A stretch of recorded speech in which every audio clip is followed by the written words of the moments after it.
23 प्रजाति के जनक और वरिष्ठ वैज्ञानिक doctor Ravindra Kumar ji, deputy director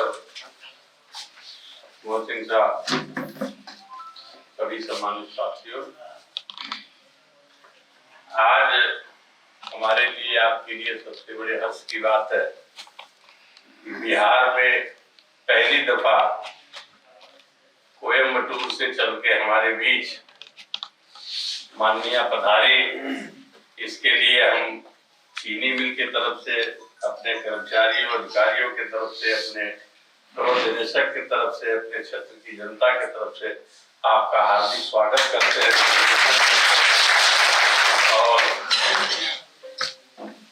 यह पूर्ण विश्वास है कि आप हमारे यहाँ चल के आए हैं और एक बार मैंने निवेदन किया, उस निवेदन पर आपने स्वीकार किया, ये मेरे लिए बड़ा सौभाग्य की बात थी। और अपने व्यस्तम कार्यक्रम में से केवल एक कार्यक्रम बगहा का लगा पूरे बिहार में। डॉक्टर साहब लोग भी अपना एक दिन पहले आए, आज फील्ड में काफी समय भी दिए हैं डॉक्टर साहब। और जो ऑब्जर्वेशन डॉक्टर साहब के हैं वो बहुत ही खतरनाक है। खतरनाक इस सेंस ये कि जो चीजें डॉक्टर साहब ने अभी हमें बताई, हम तो क्या साथ में घूम नहीं पाए डॉक्टर साहब के, लेकिन जो चीज बताए हैं वो बहुत ही सोचनीय है। कोई ऐसा बोरर नहीं है जो हमारे क्षेत्र में नहीं है। बहुत सारी चीजें बताए हैं, बाकी विस्तार से आप लोगों को समझाने के लिए डॉक्टर साहब आपको बताएंगे, लेकिन बहुत युद्ध स्तर पर मेहनत करना पड़ेगा, नहीं तो ये कोई वैरायटी नहीं बचेगी। 38 की बात ही छोड़ दीजिए, 15 दिनों 23 भी यहाँ खत्म हो जाएगी और कोई वैरायटी नहीं बचेगी। हमें लगता है कि इसमें बहुत सारा तो आप लोग पहचान भी नहीं रहे, देख भी नहीं रहे, क्योंकि इस तरह की रिपोर्ट कोई अभी तक हमें मिली नहीं। हम तो आज चकित हैं, जिस बोरर के नाम से आप ले रहे थे मैंने सुना भी नहीं था। तो यदि ऐसी चीजें हैं तो निश्चित रूप से जानकारी का अभाव है या ये अपने आत्मबंधन की बात है, देखने की बात है, या नहीं अज्ञानता की बात है। तो बहुत सारी चीजें डॉक्टर साहब से सीखनी है, जाननी है। इसलिए मैं डॉक्टर साहब से ही निवेदन करूंगा कि जो ऑब्जर्वेशन था आपका फील्ड का वो जरूर बताएं और क्या हम उसमें कर सकते हैं आज के टाइम में वो हमें निर्देशित करें। बाकी टाइम टू टाइम हम आपसे सलाह लेते रहेंगे और उसी के अनुसार काम करते रहेंगे। डॉक्टर एस के पांडे साहब, ये वैरायटी के आगे को नाम लिखते हैं कोयम्बटूर, COP मतलब Pusa, COLK Lucknow, COH Haryana, COPB Punjab. CO क्यों लगता है? क्या मजबूरी है हर स्टेट के इंस्टीट्यूट को O लगाना? इस देश का इकलौता संस्थान ICAR गन्ना प्रजनन संस्थान कोयम्बटूर में अवस्थित है, जिसकी स्थापना 1912 में हुई थी और कमर्शियल हाइब्रिड केन का निर्माण वहीं से शुरू हुआ। तो सारे देश के वैज्ञानिक कोयम्बटूर में जाते हैं, वहीं अपनी वैरायटी का क्रॉसिंग करते हैं मैडम के देख रेख। तो पूरे देश के जितने गन्ना की किस्में निकलती हैं और वहां से जो फूल बनता है क्रॉसिंग के बाद, उस फूल को हमारा इंस्टीट्यूट प्रदेशों के हर इंस्टीट्यूट को फूल भेजता है और फूल से लोग अपना गन्ना जौ की तरह, गेहूं की तरह पैदा करते हैं और लगातार 13 साल तक विभिन्न प्रक्रियाओं से गुजरते हुए किस्म का विकास होता है। एक किस्म 13 साल में निकलती है और आप किसान कह देते हैं भाई बेकार है, मिल वाला कह देते हैं बेकार है।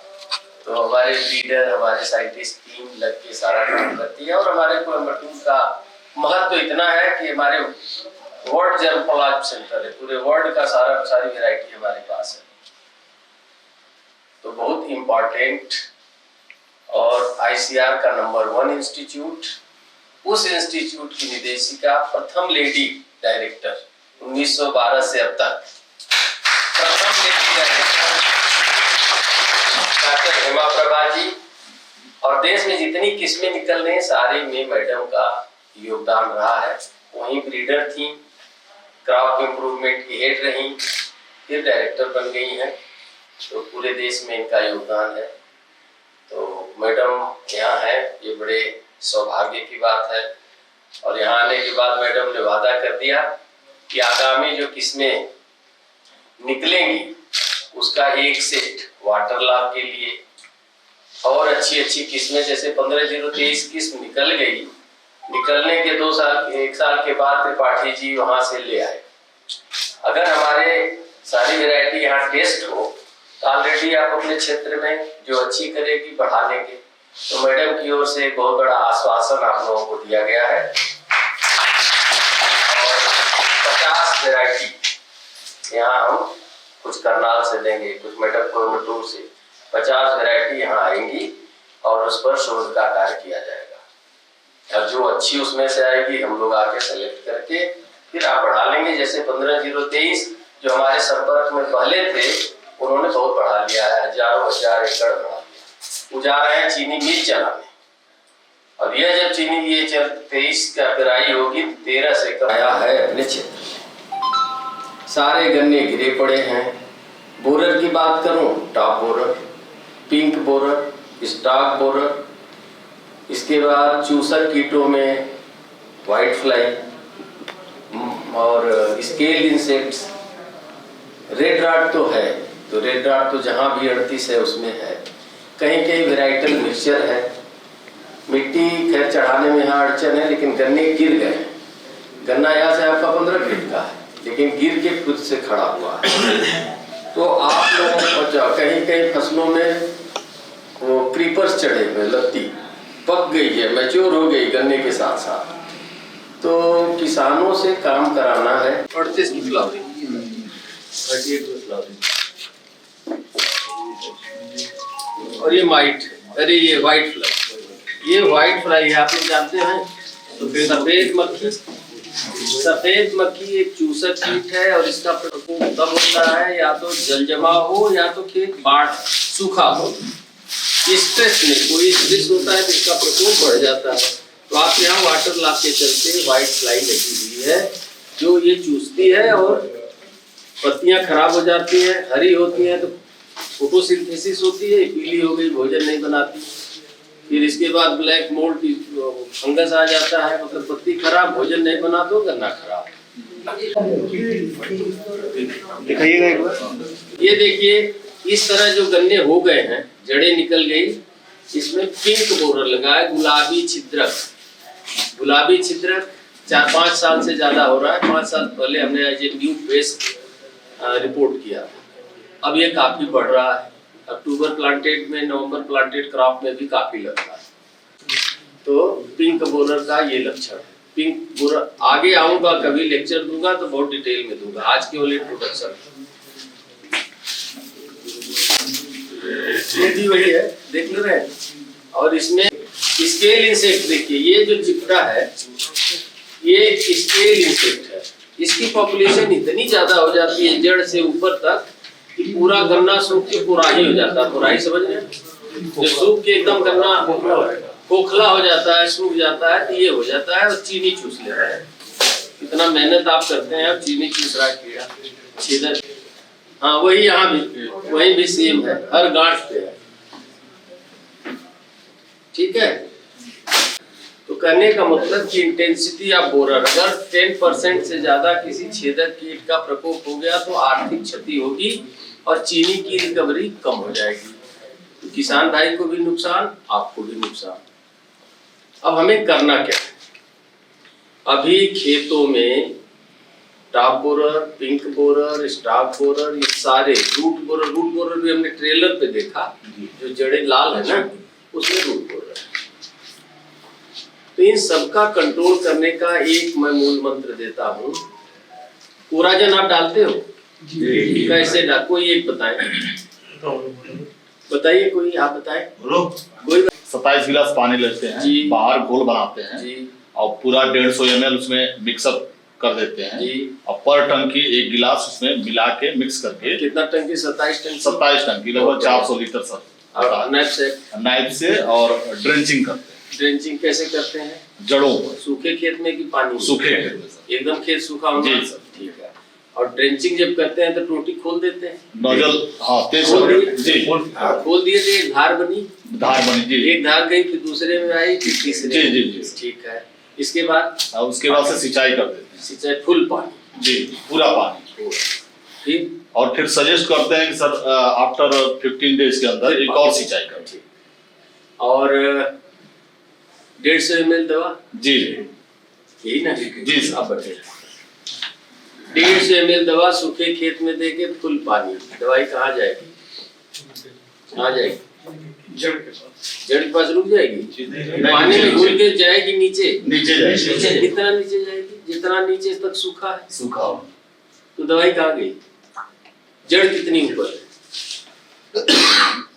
उस टाइम तो गन्ना छोटा है ना, जितना छोटा है वो नीचे जड़ कितनी गहराई में? जड़ से नीचे भी चली जाती जड़ के नीचे गया, कोई पंप तो नहीं है जड़ में खींचेगा, दवाई गई, पूरा जन खराब है,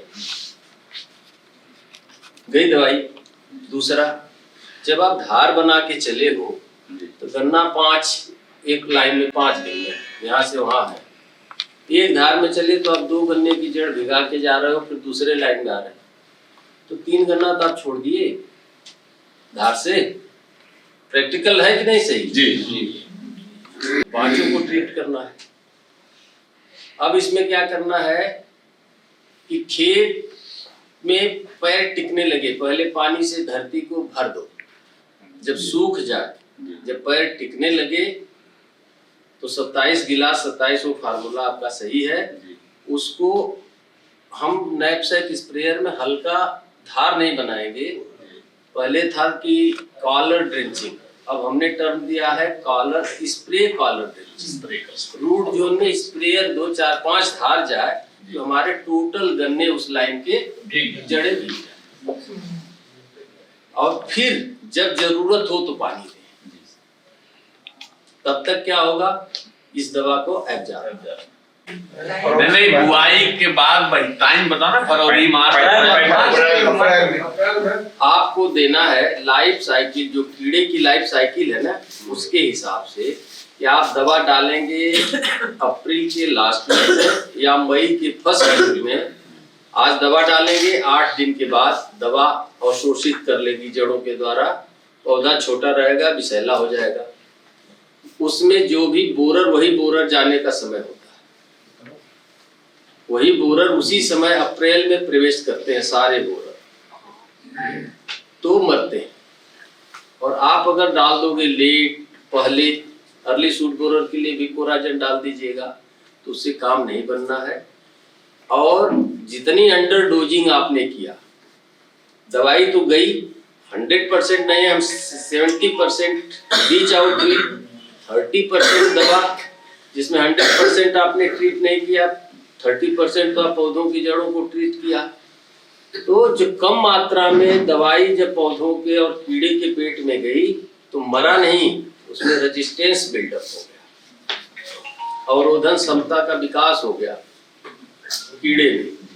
चाहे वो स्टार बोरर था, पिंक बोरर, जितने बोरर थे सब में रेजिस्टेंस आ गया। अब हमें क्या करना है कि 150 नहीं 200 ml कोराजन। कोराजन के सिवाय जितना नाम आप सुन रहे हैं, वर्टेरा और ये सब, कुछ नहीं देना है। मैं 3 दवाई में गन्ने की खेती पूरी कर दूंगा। किसी दवाई की दुकान से कहिए किसान संपर्क न करे। 3 दवाई में पूरे गन्ने की खेती खत्म। कोई हार्मोन, कोई एंजाइम की जरूरत, टॉनिक की जरूरत नहीं। तो स्प्रे ड्रेंचिंग 27 गिलास पानी में हल्की फुहार बना के सिंचाई करने के बाद पैर टिकने लगे तो देना है अप्रैल के लास्ट या मई के फर्स्ट वीक, बस इतना। और इतना कर देने से root borer, pink borer, stalk borer, top borer, चारों बोरर खत्म। कोई जरूरत फिर नहीं पड़ेगी आपको।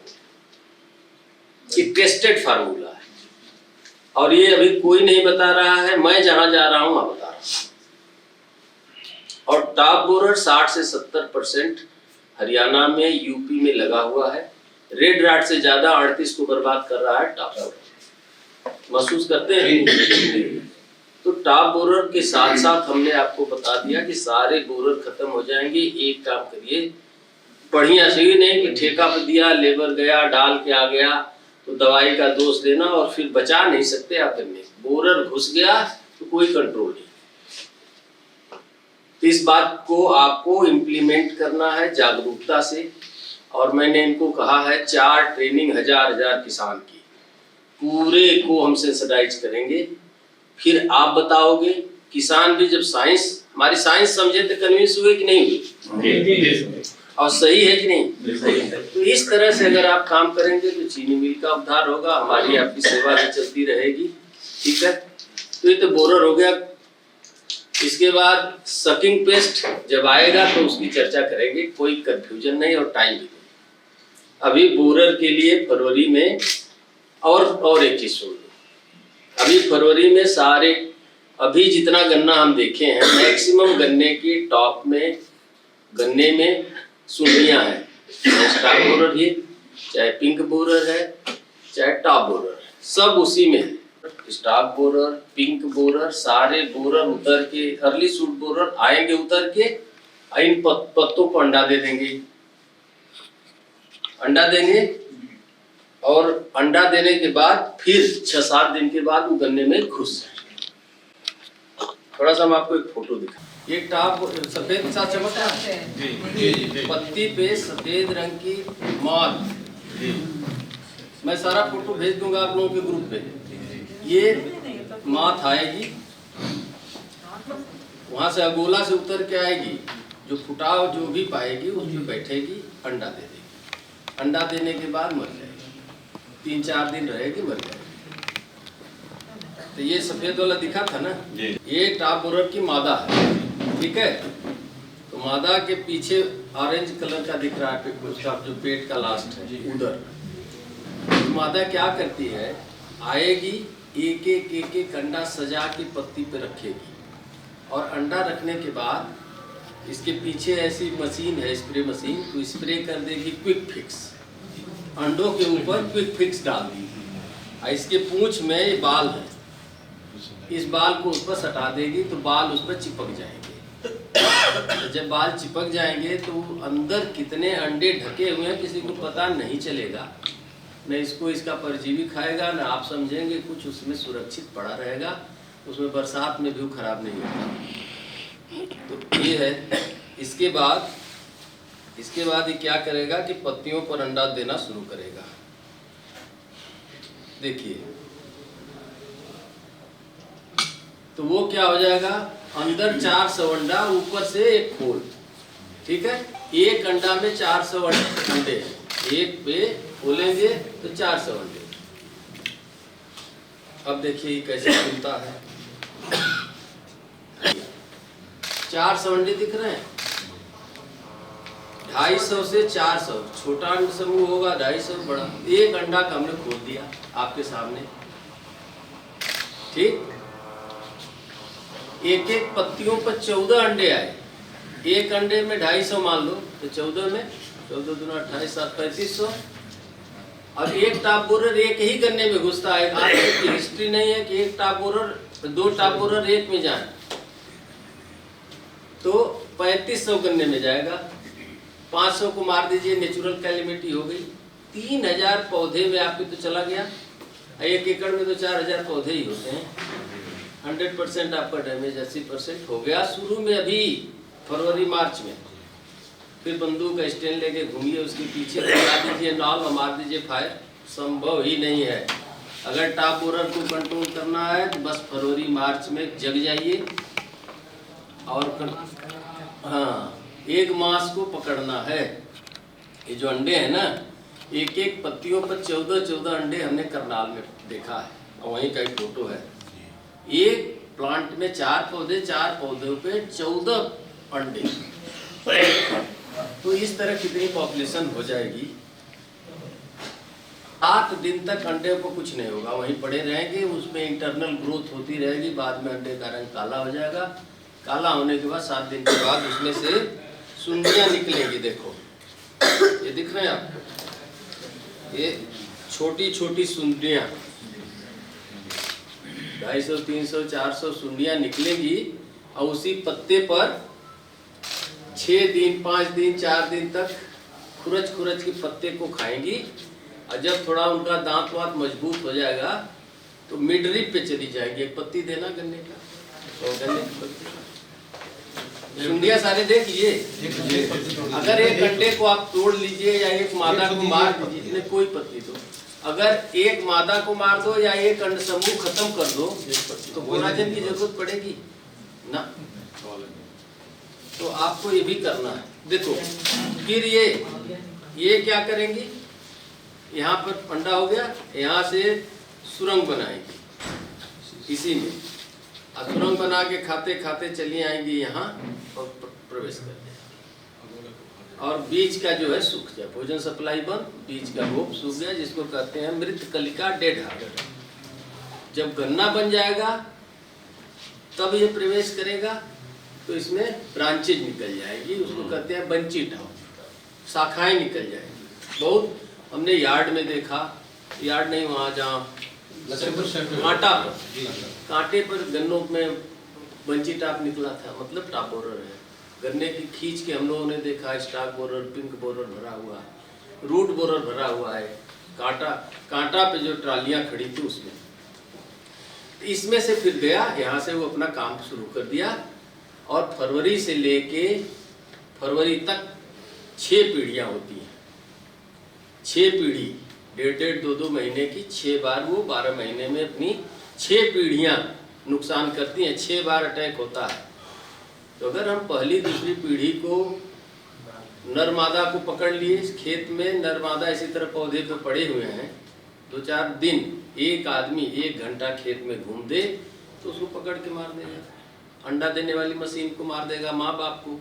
अगर अंडा दे दिया तो माँ बाप खोजते समय वो अंडा तोड़ लीजिए। मैकेनिकल कंट्रोल सबसे बढ़िया।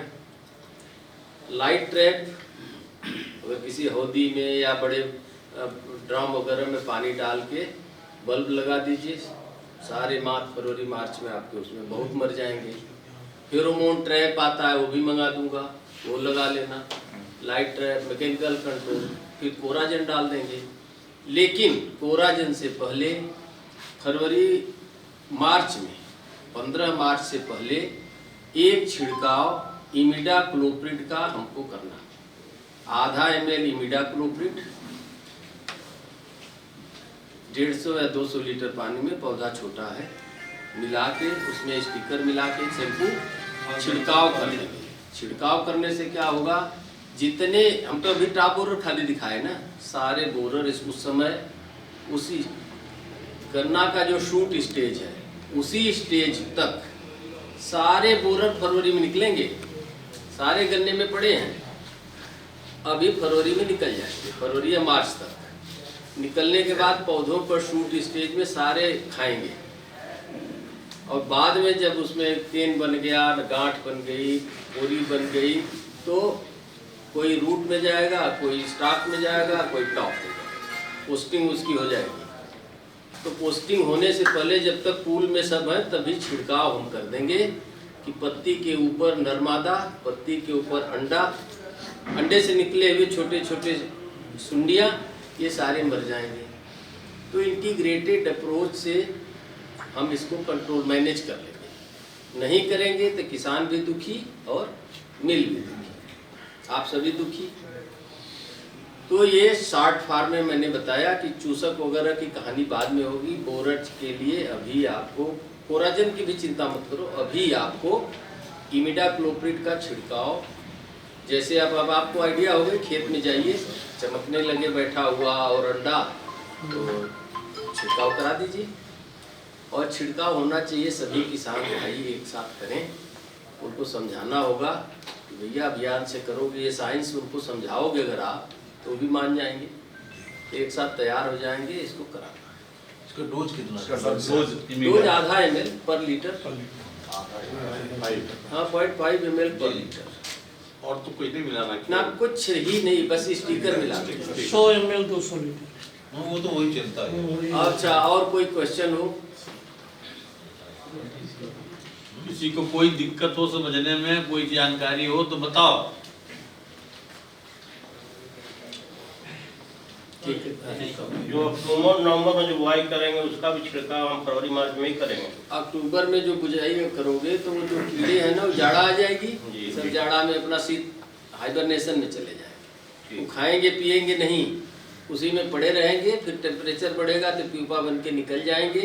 जब वो खाना पीना छोड़ देंगे तो कुछ भी डालोगे तो असर होना नहीं। उन पर भी असर फरवरी में ही होगा। हाँ, सर प्लांटिंग के समय क्या इंसेक्टिसाइड या प्लांटिंग के समय इमिडाक्लोप्रिड या क्लोरपाइरिफास आप लोग रिजेंट देते होंगे। इमिडा कितना देते हैं? 100 आज के ज़माने में सारी इंसेक्टिसाइड बैंड हो चुकी हैं, जो ग्रीन लेवल 2-3 इंसेक्टिसाइड हैं उसी को हमको यूज करना है। इमिडा अभी चल रही है। इमिडा क्लोप्रिड जब पोरी को आप बिछा लीजिए उसके ऊपर सर कर दीजिए, ठीक है। तो इमिडा क्लोप्रिड पोरी भी सूख लेगी, पोरी सूखने के बाद जो सिस्टेमिक है तो जो पौधा निकलेगा उसमें भी थोड़ा बहुत असर जाएगा, तो दीमक भी मरेगा, जो कुछ पत्ती पर कोई कीड़ा आएगा तो मरेगा। तब तक आप एक छिड़काव मार दोगे तो फुल वैक्सीनेशन हो जाएगा। कहीं कहीं सर वाइट ग्रब के लिए डेंटाट्सू है जो क्लोथियानिडीन मार्केट में है, उसको ही मैं 3 साल तक सिंभावली में काम करके, जब यहाँ भयंकर शुगर केन में आया था वाइट ग्रब, तो 3 साल हम वहाँ ट्रायल किए सिंभावली में। जितनी दुनिया की तरीका था सब हमने लगा दिया, लेकिन हमें मिला क्लोथियानिडीन जो आज तक रिकमेंडेशन में है, अब बड़ा इफेक्टिव। तो जुलाई के महीना में ड्रेंचिंग करते हैं 100 ग्राम। तो अभी बहुत समय है। अभी सर सीड ट्रीटमेंट के लिए सीड ट्रीटमेंट किस चीज़ का? जैसे टुकड़ों को हाँ, अब सेट ट्रीटमेंट और रेड राट की जहाँ बात है, आपको 10 किलोग्राम गोबर, 10 किलोग्राम ट्राइकोडर्मा गोबर में मिला के खेत की अंतिम जुताई के समय दे दीजिए। फिर बेबिस्टिन से, मिथाइल थायोफेनेट से, किसी से जो आ रहा है, दोनों से किसी से 20 मिनट, हमारी एक मशीन भी अभी आपके पास है कि नहीं? अभी नए मंगाएंगे हम आपको मशीन भी देंगे, इनको कोयम्बटूर ने विकसित किया है। उसमें पोरी डालिए, पोरी के अंदर की हवा खींचेगी, उधर से दवाई घुसेगी, बहुत इफेक्टिव हो जाएगा। बाद में अभी मंगाएंगे मशीन। तो अभी आप 20 मिनट तक को किसी घोल में 2 आंख के टुकड़ों को भिगाइए। जिस खेत में रेड राट लग गया उसमें अगली फसल गन्ना नहीं लगनी चाहिए, कोई वैरायटी। दूसरा, अगर हम गन्ना काट, सीड सिलेक्शन है, हाँ मस्टर्ड, राइस ये लगा सकते हैं, तो हमारा उसका पैथोजन खत्म होगा। जब हम गन्ना फील्ड सिलेक्शन, सीड सिलेक्शन करें तो देखें किसी गन्ने में रेड राट नहीं, किसी रेड राट रस से गन्ना भी नहीं लाएं। अब तो 38 को धीरे धीरे कम करना है। तो जो हमारी नई वेराइटीज आई हैं, तो रेड राट को जो 38 को मार रहा है CF13 इतना बलशाली है कि किसी को मार देता है। तो बड़ी सावधानी रखनी है कि 23 पर न मार दे, 18 को न मार दे अभी। लेकिन ये सब नई नई ये रेजिस्टेंट आई हैं, 18 तो पुरानी है। तो आपको रेड राट से भी बहुत होशियार रहना है। और हमने देखा है रेड राट के पौधे, गन्ना एकदम खड़ा है हरा हरा, उसको फाड़ के देखा गया तो उसमें रेड राट है। रेड राट तो आप ही क्या नहीं, पूरे यूपी, पंजाब, हरियाणा सब में सॉल्व है। अभी वैरायटी धीरे धीरे जा रही है, इसका मैक्सिमम यूज हमने कर लिया। तो अपने नई फसल को बचाने के लिए सीड सिलेक्शन करें, रेड राट नहीं हो, पोरी काटते समय कुछ लाल दिखे तो उसको छाट दें, 20 मिनट तक बेबिस्टिन या मिथाइल थायोफेनेट में सेट ट्रीटमेंट कर दें। ट्राइकोडर्मा 4 किलो का है, आप 10 किलो डालो। गोबर डालते नहीं हो, भी गोबर टाइप ही है, तो 10 किलो डालिए और बस। एकड़ डाल दो, क्या है, बहुत महंगी भी नहीं है, गोबर ही तो है। 10 किलो पर एकड़ ही रिकमेंड करिए लोगों को। हाँ। अभी जमीन में जो है रेसिस्टेंट बहुत हो गया है। रिकमेंड है 4 किलो, आप 10 डालो ना, बहुत महंगा भी नहीं, 2 बार में डाल दो। चार अब काम नहीं कर रहा। एक बार तो बुआई से पहले हाँ। अंतिम जुताई पे और दूसरी बार मिट्टी चढ़ाते समय डाल दें। 2 बार में। और कोई प्रश्न? जो इमिडाक्लोप्रिड अलग से छिड़काव की बात कही जा रही है, तो क्या उसको हम उसमें बायोटिन में नहीं मिला सकते? मिला सकते हैं, तो 20 मिनट ट्रीटमेंट करके तब हम बुआई कर सकते हैं। किसको? वही इमिडाक्लोप्रिड नहीं, छिड़काव छिड़काव ही अलग करना स्वयं छिड़काव करना। आप कर सकते हो, जो बेबिस्टिन के साथ सीड ट्रीटमेंट इमिडाक्लोप्रिड और बेबिस्टिन कर सकते हो। सर रैकून में ट्राइकोडर्मा कैसे इस्तेमाल करें? हाँ रेटून मैनेजमेंट में। रेटून मैनेजमेंट में जितनी प्रैक्टिसेस हैं ना, जैसे वो गैप फिलिंग और नाली तोड़ाई और मिट्टी भराई, ये सब करते समय ही डाल देते हैं। जब खाद देते हैं, पेड़ की तोड़ाई करते हैं ना, उस समय डाल देते हैं। डालना है, सारी दवाई भी डालना है, उसमें 1.5 डोज फर्टिलाइजर का देना है। रेटून में 1.5 डोज फर्टिलाइजर का दीजिए। पोटास कितना देते हैं आप लोग? पोटास देते हैं अपने किसान? 30 से 35 किलो। नहीं दे, ये तो 30 से 35 पर एकड़ रिकमेंडेड है। देते कितने हैं सही बताना। पिछले साल तो नहीं दिया हुआ ना, मिला ही नहीं देश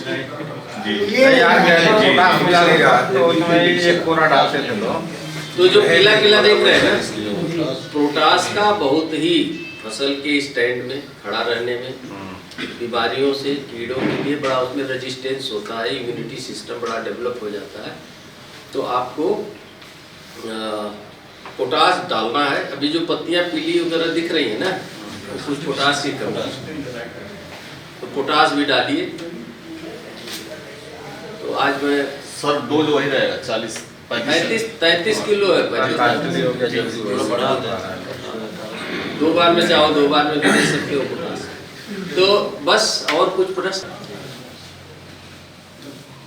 सबसे पहले मैं धन्यवाद करता हूं आपकी मील मैनेजमेंट का कि आप लोगों ने हमें बुलाया, मौका दिया। और मैं धन्यवाद करता हूं अपनी निदेशिका मैडम डॉक्टर जी हेमप्रभा का, जो बहुत कम समय में, जैसे ही सुना के बिहार में हम मीटिंग करने जा रहे हैं, इनका प्रोग्राम कहीं और था, फिर मैडम ने तुरंत हामी भरी और यहाँ आए। और समय कम है, मैं ज़्यादा टाइम खराब नहीं करूँगा।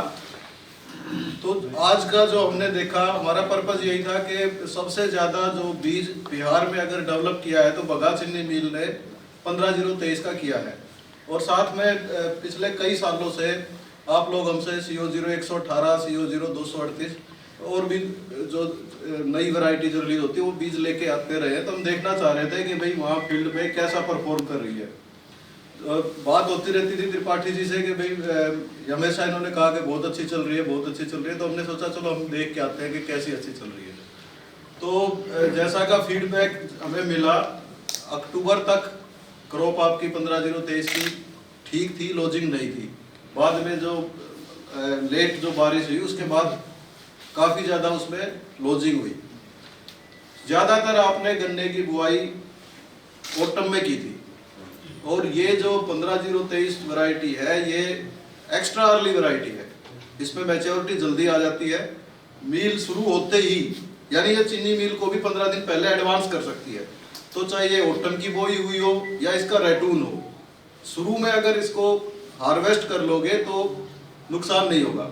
लेकिन अगर आप अक्टूबर की बोई हुई वैरायटी और फरवरी-मार्च में बीज के रूप में इस्तेमाल करोगे तो ज़्यादातर गिरने से बड स्प्राउट हो जाएंगी।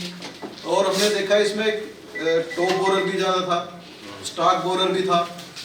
तो त्रिपाठी जी कह रहे थे कि बहुत अच्छी चल रही थी, अब उसका थोड़ी पत्ती मुरझा रही है। वो मुरझाने का कारण बोरर ही है। अभी भी टॉप बोरर उसमें जिंदा है। जैसे ही फरवरी आएगी वो फिर निकल के फिर डैमेज करना शुरू कर देगा। तो 15-0-23 वैरायटी को बोने का सही समय, अगर आपको बीज में आगे इस्तेमाल करना है तो फरवरी-मार्च है। फिर एक गलती और कर रखी है आप लोगों ने, जो 2-3 खेत दिखाए ऐसे किसानों को दे दी जिन्होंने नवंबर में गन्ना बोया। नवंबर में टेम्परेचर कम हो जाता है, जर्मिनेशन नवंबर में नहीं होती है गन्ने में।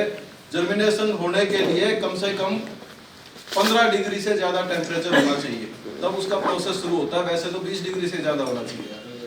तो साथ में उसने सरसों भी बो दी एज ए इंटर क्रॉप। तो नवंबर में गन्ना बोया, साथ में सरसों बो दी। अप्रैल में सरसों का हार्वेस्टिंग हुआ। तो तब तक गन्ने में थोड़ा बहुत जर्मिनेशन हुआ, और जर्मिनेशन हो गया तो उसमें टिलरिंग नहीं आई, उसमें प्लांट्स नहीं बने, पॉपुलेशन नहीं बनी। और फिर आप जून जुलाई में जैसे बरसात शुरू होती है, नेपाल से पानी या इधर से आपके फ्लडिंग सिचुएशन क्रिएट हो जाती है। तो पौधों की जब संख्या ही कम बढ़ी और फिर फ्लडिंग भी हो गई, तो जितने भी पौधे बने थे उनमें से जो मजबूत थे, मदर शूट थे या प्राइमरी टीलर थे, वो तो गन्ने बन गए, बाकी सारे डूब के मर गए। तो वहां पे पॉपुलेशन पूरी नहीं है। तो आपको क्या करना है, गन्ने में पॉपुलेशन सही रखने के लिए फरवरी-मार्च में भी अगर बोते हो तो अब क्योंकि 238 में रेड रोट आने लग गया है, अब हमें जाना है CO0 118 पे, उसको बढ़ाना है। उसकी समस्या यह है कि उसकी टिलरिंग कम है और रेटून का परफॉर्मेंस, पुट्टी का परफॉर्मेंस थोड़ा कम है। उसको बढ़ाने के लिए आपको शुरुआत के लगभग 50-60 दिन तक गन्ने पे 1 इंच से ज्यादा मिट्टी नहीं आने देनी है, क्योंकि जहां पे बड है वो जो आग जर्मिनेट करती है वहीं से ही उसमें टिलरिंग आती है। वो हिस्सा जितना ज्यादा मिट्टी में दबा रहेगा उसमें टिलरिंग उतनी ही कम रहेगी। तो 15-0-23 में भी, क्योंकि इसमें सेकेंडरी टिलर्स भी आते हैं, प्राइमरी टिलर और फिर बाद में उसमें से और टिलर निकलते हैं। तो अगर मिट्टी ज्यादा रहेगी 15-0-23 और 118 पे शुरुआत में, तो टिलरिंग प्रभावित होगी और सेकेंडरी टिलर तक कोई चीज वेट करती है तो उसकी ग्रोथ भी कम रहेगी। तो हमें कोशिश करनी है कि हमें सेकेंडरी टिलर्स में से भी 2-4 टिलर गन्ना बनाना है उसका। तो 50 से 60 दिन, चाहे 118 हो या 15-0-23 हो, उसके पास 1 इंच से ज्यादा मिट्टी नहीं आनी चाहिए। तो जब टिलरिंग आपकी पूरी हो जाएगी उसके बाद में उसके पास मिट्टी आने दो और मानसून शुरू होने से पहले उसमें मिट्टी जरूर चढ़ाओ। तो अब फर्टिलाइजर में करें, फास्फोरस वाला जो फर्टिलाइजर है उसको बेसल डोज देनी है, जो आपके स्टेट की रिकमेंडेशन है, चाहे वो DAP के रूप में हो या NPK के रूप में हो या सिंगल सुपर फॉस्फेट के रूप में, उसकी पूरी की पूरी डोज बेसल डोज देनी है बुआई के समय। जैसा कि डॉक्टर साहब ने बताया कि 4 किलो ट्राइकोडर्मा अंतिम जुताई से पहले, चाहे कोई भी वैरायटी लगा रखी हो, यहाँ तक कि अगर धान भी बो रहा है किसान, कोई दूसरी फसल भी बो रहा है, तो उसकी प्रैक्टिस में लेके आओ कि ट्राइकोडर्मा एक अच्छी चीज है, वो खेत के अंदर जितने भी हार्मफुल फंगस है उसको खाती है। तो ट्राइकोडर्मा हर फसल में रिकमेंड कराओ। और गन्ने में क्योंकि रेड रोट ज्यादा आ रहा है आपके, तो ट्राइकोडर्मा 4 किलो लास्ट जुताई से पहले लगभग 1 क्विंटल सड़े गले गोबर के खाद में अच्छी तरह 2-3 दिन मिला के और फिर उसमें डाल के फिर अंतिम जुताई कर दो। फिर दूसरी डोज फिर से डाल सकते हो 4 किलो आप मिट्टी चढ़ाते के समय। तो रेटून का है तो ये 2 तरह से, एक तो सॉलिड फॉर्म में आता है ट्राइकोडर्मा, एक लिक्विड फॉर्म में भी आता है। तो आप ड्रेंचिंग भी कर सकते हो रूट में। तो ये इस जो फंगस है आपके रूट जोन में पहुंच जाएगी और फिर ये अपने आप दूसरी फंगस को कंट्रोल करना शुरू कर देगी।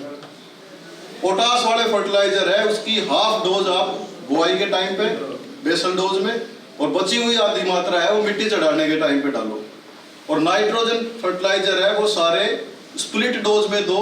अगर सिंगल सुपर फॉस्फेट देते हो शुरुआत में तो थोड़ा मात्रा नाइट्रोजन का यूरिया के रूप में, और बाद में 3 चरणों में, जब गन्ना आपका 45 दिन का हो, 60 दिन का हो और मिट्टी चढ़ाने के टाइम पे अंतिम डोज नाइट्रोजन फर्टिलाइजर की देके और उसमें मिट्टी चढ़ा लो, फिर कोई दिक्कत नहीं आएगी। और गन्ने में टिलरिंग आने तक ही फर्टिलाइजर चाहिए। उसके बाद में हर टिलर की अपनी जड़ हो जाएगी, आपकी जो सोइल में न्यूट्रिएंट्स है वो वहां से लेगी। और उसी टाइम पे गन्ने के टिलर्स बनते हैं, जैसा कि डॉक्टर साहब ने बताया, फरवरी से लेके जून तक जितने भी कीड़े लगते हैं, बोरर्स लगते हैं, वो भी अपनी संख्या बढ़ाते हैं। तो उनकी संख्या को भी सीमित करने के लिए, इकोनॉमिक थ्रेशोल्ड लेवल से कम रखने के लिए, एक बार आप इमिडाक्लोप्रिड की ड्रेंचिंग कर दो जो सजेस्ट किया डॉक्टर साहब ने, और बाद में कोराजन जो विधि से बताया वो कर दो, फिर आपकी फसल में कोई कीड़ा नहीं आएगा। 15-0-23 की दूरी घटा दो। आप लोगों ने बीज के रूप में जब बढ़ाया, दूरी पे ज्यादा लगाया, लोजिंग होने से, ज्यादा दूर बांधने से इसका गन्ना सॉफ्ट है, नरम है, बेंड हो जाता है और वहीं से टूट भी जाता है। तो वो लॉस बचाने के लिए इसकी दूरी आप 5 फुट पे ना जाके आप 3 फुट पे ले आओ, या किसानों का जो ट्रेडिशनल मेथड है उस पे ले आओ। तो पहले वैरायटी को सक्सेस करो, उसके बाद में दूसरे एक्सपेरिमेंट करो। तो ऐसा करो। और सीड, क्योंकि आप लोग 4-5 साल हो गए हैं बीज के आपके पास आए हुए, हर साल ब्रीडर सीड रिसर्च इंस्टीट्यूट से जरूर लो, थोड़ी थोड़ी क्वांटिटी में जितनी हम लोग दे पाए। और 118 का भी जरूर लो। 118 में टिलरिंग कम है। अब हमारे करनाल में 118 का पूरा सीड हमने टिश्यू कल्चर से रिप्लेस कर दिया है। उसमें टिलरिंग भी अच्छी है, उसमें रेटून की यील्ड भी अच्छी आती है और कोई किसी तरह की येलोइंग नहीं है। इसी तरह हमने टिश्यू कल्चर लैब लगाने के बाद में 15-0-23 के भी प्लांट्स तैयार करने शुरू कर दिए, 238 के भी करने शुरू कर दिए। पर चूंकि 238 आपके यहाँ पे जो अच्छे खेत है वहां पे भी रेड रोट का इन्फेक्शन है, तो पहले उस वैरायटी को कम से कम 5-6 साल तक रोकना है, लगाना नहीं है। 5-6 साल बाद में जब ये CF13 अगर खत्म हो जाए तो वैराइटल डिप्लॉयमेंट कर सकते हैं, फिर से हम उसको ट्राई करेंगे। करनाल से हम टिश्यू कल्चर का मटेरियल आपको देंगे, लेकिन तब तक बहुत बड़ा रिस्क है। नई वैरायटियों का भी कुछ नहीं पता है किसमें वो CF13 से रेजिस्टेंट है या नहीं है, क्योंकि वो उससे टेस्ट होकर नहीं रिलीज हुई है। अब जो फ्यूचर में जितनी भी वैरायटी आएंगी उसकी तो गारंटी रहेगी, तो अपनी जो एग्जिस्टिंग वैरायटी है उसको भी बचाना है और वैराइटल बैलेंस भी बनाना है। COP 9301 को भी आप लेके चलो। और कोई पूछा कि अच्छी वैरायटी है जो आपको लगता है जिसमें शुगर सही है, आपकी मील के लिए सूट करती है, उसको भी रिकमेंड कीजिए। तो एक वैरायटी को ज्यादा लार्ज एरिया में बढ़ाने से जो नुकसान देश ने, आपने, किसानों ने झेला है, उसको कम से कम रखने के लिए हमें 4-5 वैरायटी लेके चलनी पड़ेगी और बैलेंस लेके चलनी पड़ेगी। अब तक सभी मिलों ने अर्ली वैरायटीज का बेनिफिट उठाया है, मिडलेट वैरायटी को भी थोड़ा थोड़ा प्रमोट करना है, क्योंकि 238 एक ऐसी वैरायटी मिली जो आप मील शुरू होने से लेके मील बंद होने तक क्रशिंग करते रहो, वो चीनी देती रही, कोई उसमें डिटेल्स कम है। मिडलेट वैरायटी आपकी मार्च फरवरी से लेके अप्रैल तक के लिए अच्छा चीनी देती है, तो उसमें भी आप ट्राई करो। हमने आप लोगों को CO 13035 का गन्ना दिया, त्रिपाठी जी ने शेयर की इंफॉर्मेशन के उसमें स्प्रिंग वाला गन्ना भी 10.6 से अबव की रिकवरी दे रहा है। वो जो COS 13235 अर्ली वैरायटी है, ऑटम की लगाई हुई, उससे भी ज्यादा चीनी दे रहा है, यील्ड भी ठीक है। तो ऐसे और भी मिडलेट वैरायटीज है, उसको भी आप प्रमोट कीजिए।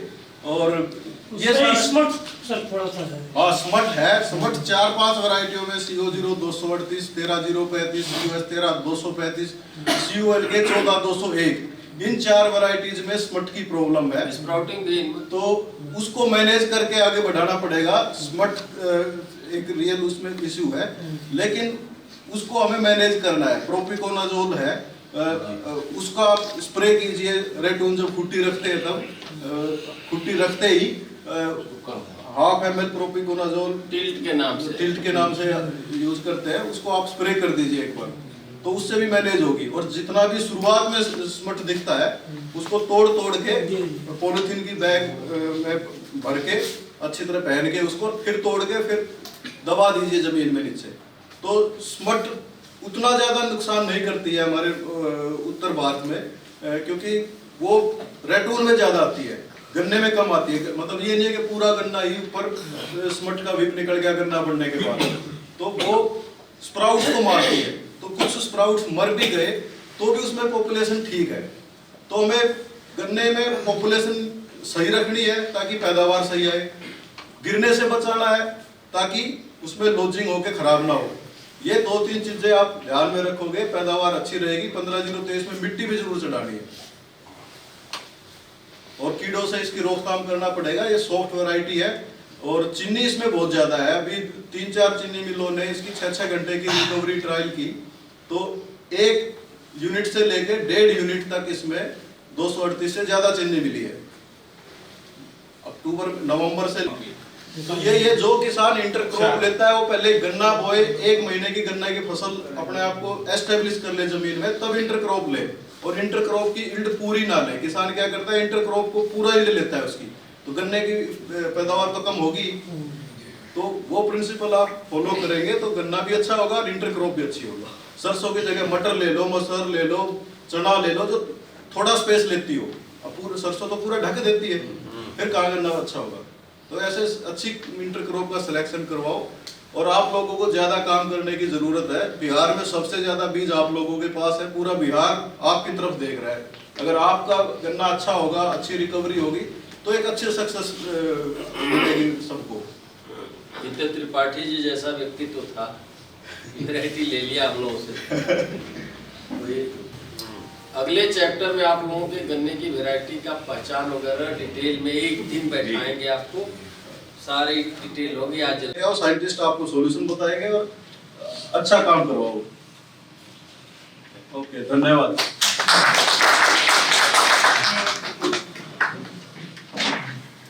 हेलो, अंत में आदरणीय महोदय से निवेदन है कि 2 शब्द। Thank you. सबको नमस्कार। बिहार। मेरी हिंदी अच्छा इतना ठीक नहीं है पर कोशिश करती हूँ। तो आपने देखा हमारे 2 साइंटिस्ट हैं, बड़े एक्सपीरियंस साइंटिस्ट हैं। ऐसे हमारे साथ बहुत सारे साइंटिस्ट हैं, तो हमारा स्ट्रेंथ बहुत अच्छा है इंस्टीट्यूट का।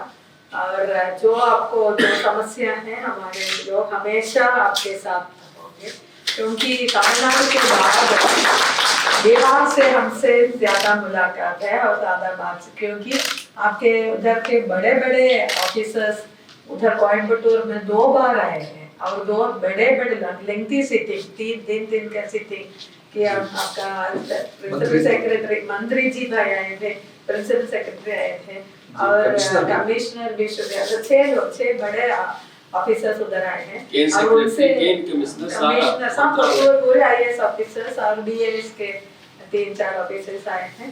तो पूरा तो पावर पॉइंट प्रेजेंटेशन से हम सब पूरा समझाया कि और पता मिला कि 45% एरिया बिहार में वाटर लॉगिंग का प्रॉब्लम है।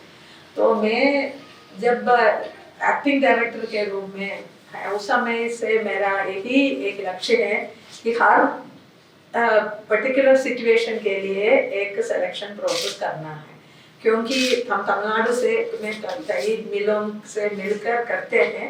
उसका रिजल्ट अभी आना शुरू किया।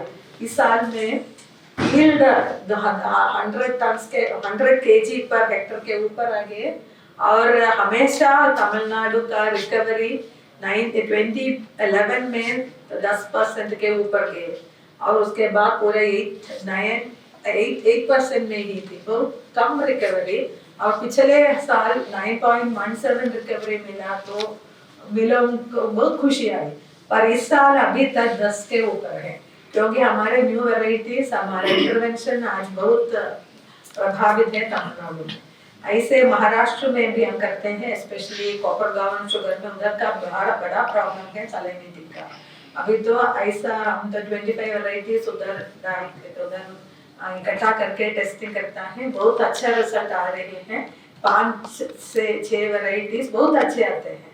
और मैं तो मंत्री जी और सबसे यही बात भी बताया कि बिहार में ऐसा 1 2 3 फैक्ट्री सुनकर हमको दे दीजिए। हम हमारा एक करनाल संस्थान के और कोयम्बटूर और हमारे एक संस्थान है, हमारे एक सब स्टेशन है कन्नूर में, उधर का पूरा समय उधर वाटर लॉगिंग का प्रॉब्लम है।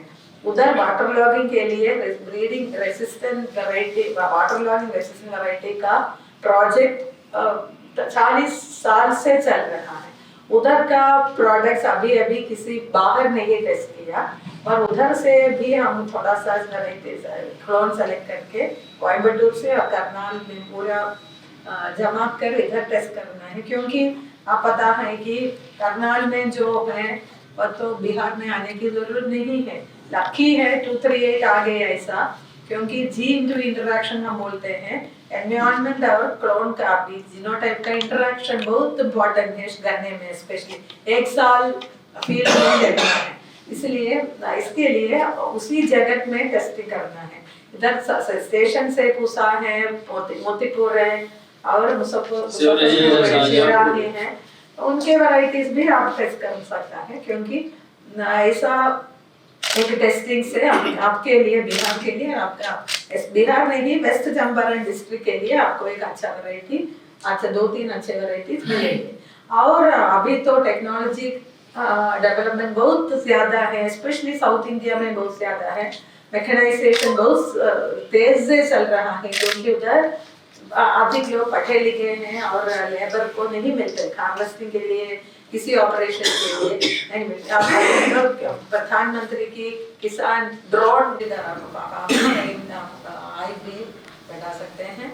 और हमारे स्ट्रेंथ पहले मैंने बोला, मैंने कहा कि हमारा स्ट्रेंथ बहुत अच्छा है, बहुत सारे साइंटिस्ट है, बहुत एक्सपीरियंस साइंटिस्ट है, कमिटेड साइंटिस्ट है हमारे पास, जो किसानों के लिए वे अपने सब कुछ देते हैं, ऐसा साइंटिस्ट है। और सब मुफ्त हैं, और आप इधर से लेना है और उनके फायदा आप ले लीजिए, क्योंकि हम सब गवर्नमेंट सर्वेंट से हैं और किसानों के बढ़ाने के लिए हम कमिटेड हैं। चलिए please make use of this opportunity because SBI is an institution which is highly committed and highly dedicated to the country and to the farmers. Please exploit us, make use of us and आप progress कीजिए, हमारे साथ आप भी progress कीजिए और सबके मुख में मुस्कान ले लीजिए। नमस्कार सबको।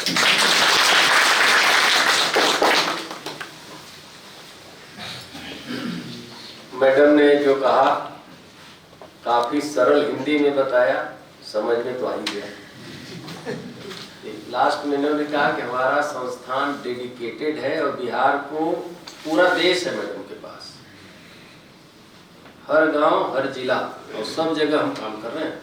इस पूरे बदली में हमारा जितना टूर प्रोग्राम जाता है मैडम देखती है कि हम कितना फील्ड में हैं, चाहे बदली थी चाहे ठंडा था, हम खेत में थे।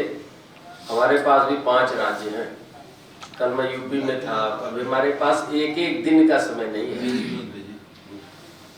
और हमारी लिस्ट पड़ी पड़ी है कि यहाँ आइए यहाँ आइए यहाँ आइए, हम जा नहीं पा रहे लेकिन जाएंगे। और अभी हमें फरवरी मार्च तक बहुत काम आपको भी करना है, हमको भी करना है।